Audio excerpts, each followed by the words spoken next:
restart the video from scratch. I was going down some steps and hit something and messed it up, but we're going into the buildings. These were powder magazines, I suppose, before they moved them underground. Let's see, very heavy brick structures.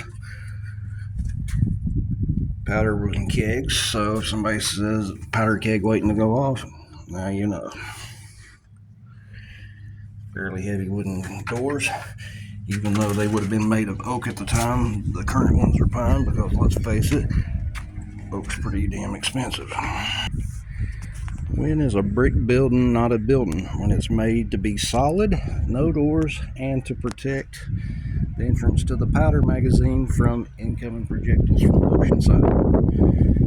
It's like, what the heck? Then I read the sign.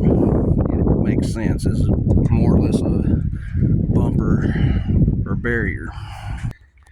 Before World War II, if you wanted to attack an enemy's harbor, you done it with ships. You didn't do it with airplanes like the Japanese did at Pearl Harbor, or before like the British did at Taranto in Italy. So, Spanish-American War and World War I, it was still the only option for folks to sail in close and attack the enemy's harbor facilities if they wanted to hurt the infrastructure and some of the commerce going in. Hence this quick fire gun,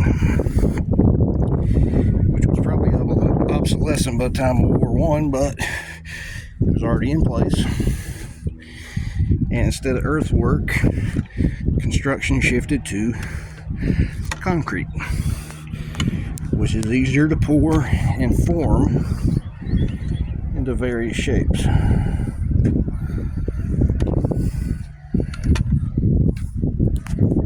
Probably interrupted screw breach, which everything's painted over, but you would basically just do this. That would cam the screw out, quarter turn, open the block, throw the loaded shell in.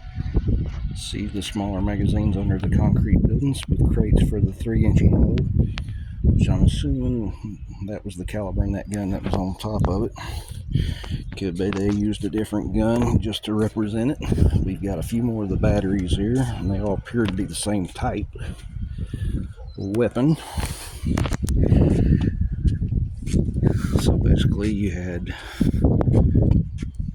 Bingham number 1 and 2, battery Corporal 3, 2, and 1. So basically you had 5 of the modern cartridge breech loading guns remodeled into the fort itself.